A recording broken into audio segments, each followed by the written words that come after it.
ಈ ಬಾರಲ್ಲಿ ರಿಸರ್ವೇಶನ್ ಸಿಗೋದಕ್ಕೆ ಜನ ತಿಂಗಳಾನ್ಗಟ್ಲೆ ವೆಯ್ಟ್ ಮಾಡ್ತಿದ್ದಾರೆ. ಆದರೆ ನನಗೆ ಫಸ್ಟ್ ಅಟೆಂಪ್ಟ್ ಅಲ್ಲೇ ರಿಸರ್ವೇಶನ್ ಸಿಕ್ತು. ಯಾವುದಪ್ಪ ಈ ಬಾರ್ ಅಂತ ಯೋಚನೆ ಮಾಡ್ತಾ ಇದ್ದೀರಾ? ಬನ್ನಿ ತಿಳಿಸ್ತೀನಿ. ಇವಾಗಷ್ಟೇ ರೀಚ್ ಆದೆ. ಆಲ್ರೆಡಿ 10 minutes ಲೇಟ್ ಆಗಿಬಿಟ್ಟಿದೆ. Let's go. Every Monday 8 PM ಇವರ ರಿಸರ್ವೇಷನ್ ಸ್ಲಾಟ್ ಓಪನ್ ಆಗುತ್ತೆ. ವಿತ್ 90 seconds ಅಲ್ಲಿ ಬುಕ್ ಆಗೋಗುತ್ತೆ. You have to be really quick.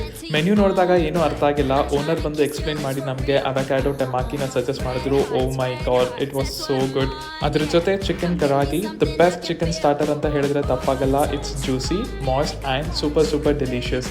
Paid with strawberry kombucha. First time ರಾಮನ್ನ ಟ್ರೈ ಮಾಡ್ತಿರೋದು, ಸೊ ಸ್ವಲ್ಪ ಸ್ಕೆಪ್ಟಿಕಲ್ ಆಗಿದ್ದೆ. ದೆನ್ ಲೇಟರ್ ಸ್ಪೈಸಿ ಟೋರಿ ಸ್ಮಾಲ್ನ ಆರ್ಡರ್ ಮಾಡಿದೆ. ನನಗೆ ಕೌಂಟರ್ ಟೇಬಲ್ ಸಿಕ್ಕಿತ್ತು. ಸೊ ಇವರು ರಾಮನ್ನ ಪ್ರಿಪೇರ್ ಮಾಡೋ ಪ್ರಾಸೆಸ್ ನೋಡೋದಕ್ಕೆ ಸಖತ್ ಸ್ಯಾಟಿಸ್ಫೈಯಿಂಗ್ ಆಗಿತ್ತು. ಫೈನಲಿ ನಾನು ಆರ್ಡರ್ ಮಾಡಿದ ರಾಮೆನ್ ಬಂತು. ಸೂಪರ್ ಎಕ್ಸೈಟೆಡ್ ಆಗಿದ್ದೆ ಹೇಗಿರುತ್ತೆ ಏನೋ ಅಂತ. But I thoroughly enjoyed it. Literally ಬೌಲ್ನ ನೀಟಾಗಿ ಖಾಲಿ ಮಾಡಿದೆ. ಸಕ್ಕತ್ತಾಗಿತ್ತು. ಕೊನೆಯಲ್ಲಿ ಡೆಸರ್ಟ್ಸಲ್ಲಿ ಡಬಲ್ ಚಾಕ್ಲೇಟ್